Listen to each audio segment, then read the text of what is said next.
과거 조선시대에도 마음 공부를 했을까요? 했다면 어떻게, 무엇을 했을까요? 문득 궁금해져서 인터넷 검색을 하기 시작했습니다. 그러다가 발견한 것이 심경이라는 것입니다. 심경은 사사삼경과 유명했던 성인들의 글에서 핵심이 되는 37문구를 뽑아 모은 일종의 격언집인데요. 주 내용은 마음을 다스리는 법입니다. 마음을 다스리는 데 도움이 될 만한 문구를 뽑아 유기적으로 재배열한 것이 심경인 거죠.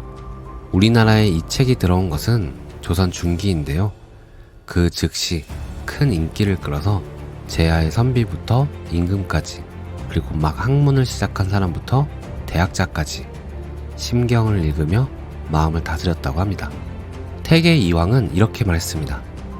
심경을 읽은 후에야 비로소 마음의 근원과 마음이 얼마나 정밀하고 미묘하게 작동하는지 알았다. 그러므로 이 책을 하늘 따르듯 하고 엄한 아버지를 공경하듯 했다. 율곡이이도 이렇게 말했습니다. 심경을 읽으시고 그 뜻을 깊이 연구하소서. 그리하여 성현의 뜻이 아니면 감히 마음에 두지 마시고 성현의 글이 아니면 감히 보지도 마소서. 또 다산 정약용도 이렇게 말했습니다. 오늘부터는 죽는 날까지 마음 다스리는 법에만 힘을 다하고자 하니 이제 경전을 깊이 연구하는 일은 심경으로 끝을 맺으려 한다. 심경은 일제강점기 독립운동가들 사이에서도 인기가 많았다고 합니다. 특히 백범킹구는 종종 심경의 구절을 인용했다고 하네요. 도대체 어떤 내용일까요? 오늘은 조선이 사랑한 문장이라는 심경 해설서의 일부 내용을 소개해 드릴게요. 순 임금께서 말씀하셨다. 인심은 너무 위태롭고 도심은 너무 아득하다. 정밀하고 한결같아야 진실로 중용을 잡을 수 있다. 인심은 기본적인 욕구를 쫓는 마음이고 도심은 바른 길을 쫓는 마음입니다. 사람은 누구나 이 둘을 지녔습니다. 인심은 자신과 종족 보존을 우선시합니다. 식욕과 성욕, 권력욕 등이 그 예입니다. 이런 것만을 쫓으며 산다면 동물과 다를 바 없는 삶이니 위태롭습니다. 반면 도심은 기본적인 욕망을 포기하고서라도 자신이 믿는 가치와 정의를 추구하려는 마음입니다. 물론 그렇게 하면서 살기 쉽지 않으니 아득합니다. 이 말이 어디에서 나왔는가 살펴보면 순임금은 요임금과 태평성대인 요순시대를 다스렸다고 전해지는 전설 속 인물입니다. 사마천의 사기에 따르면 순은 본래 왕족도 귀족 신분도 아니었습니다.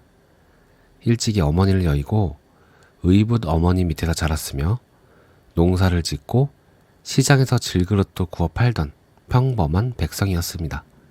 다만 효심이 깊고 인품이 훌륭해 소문이 자자했습니다. 그 소문을 들은 요임금은 오랜 기간 순을 관찰하고 몇 가지 시험을 거쳐 마침내 그에게 제위를 물려주게 됩니다.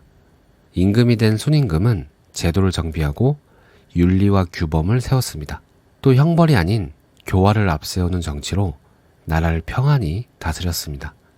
순임금 역시 요 임금처럼 덕망이 높은 사람을 찾아 선양했는데 그가 바로 우 임금입니다. 자리를 물려주면서 순임금이 후계자 우에게 꼭 지키라며 당부한 말이 있는데 그 핵심이 방금 소개해드렸던 인용문입니다. 수신이 곧 평천하로 이어진다고 믿는 순임금에게 이 말은 나라와 백성을 다스리는 지침이었습니다. 삶이란 이 두 마음, 인심과 도심이 싸웠다 화해했다는 과정입니다. 그래서 순임금은 중용을 택했다고 말합니다. 중용을 얻는 방법이 정밀함과 한결같음입니다. 주의는 널리 배우고 깊이 묻고 신중히 생각하며 명철하게 판단하는 것을 정밀함이라 했고, 의지를 굳건히 하고 우직하게 실천하는 것을 한결같음이라 해석했습니다. 정밀함과 한결같음을 주위의 해석에 따라 6 태도로 나눠 하나씩 살펴볼 수 있는데요.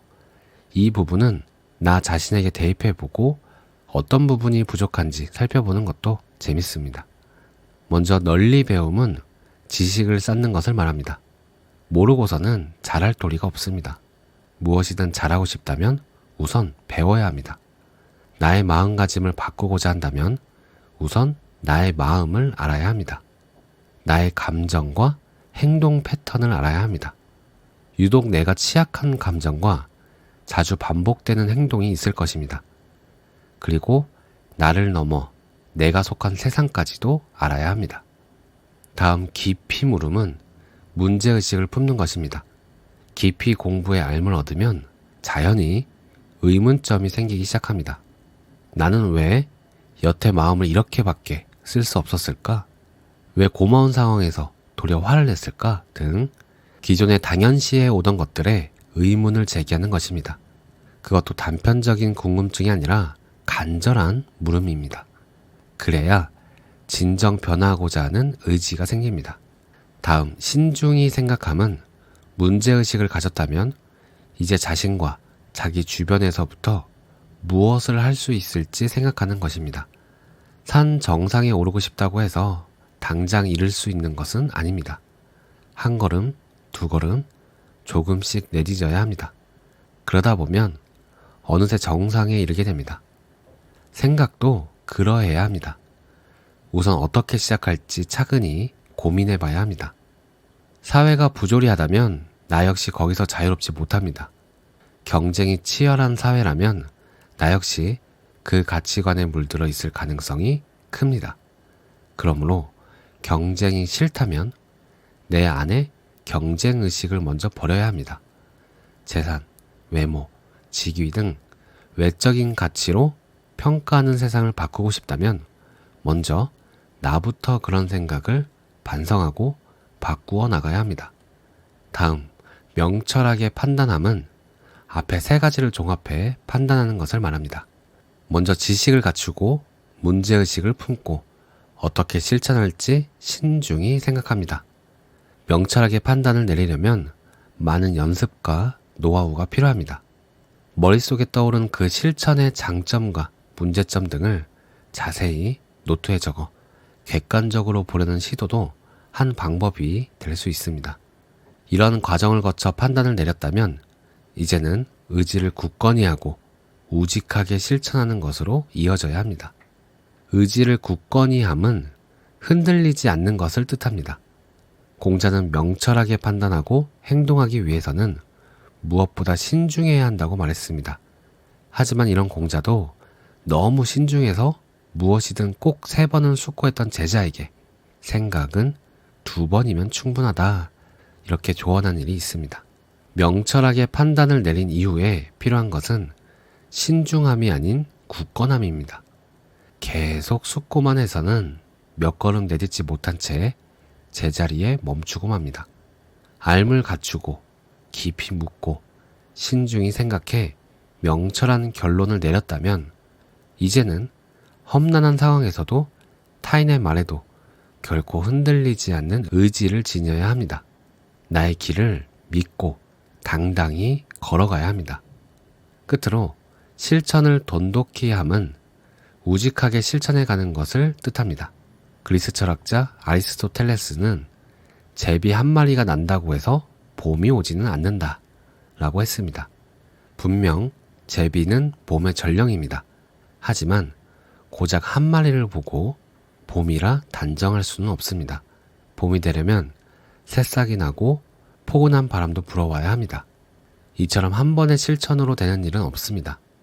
꾸준히 실천에 쌓였을 때에야 비로소 이전과 뚜렷이 달라진 바가 있을 것입니다.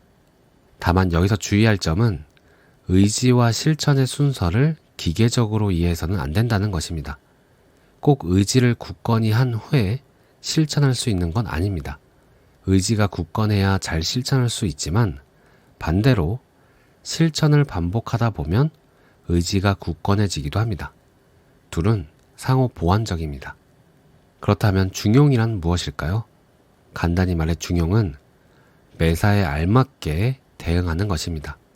예컨대 부당하고 불이한 일에 부딪혔을 때 바꿀 수 있는 상황이라면 과감히 용기를 내는 것이 알맞으며, 도저히 내 힘으로 바꿀 수 없는 상황이라면 다음을 기약하며 힘을 기르는 것 또한 알맞음입니다.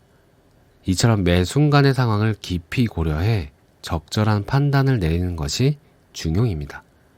어떤 상황에서든 한 선택만을 고집하는 것이 아님은 물론 이도 저도 아닌 산술적인 중간을 택하는 것도 아닙니다.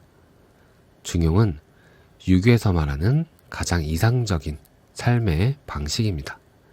오늘 내용은 여기까지입니다. 오늘도 시청해 주셔서 감사합니다.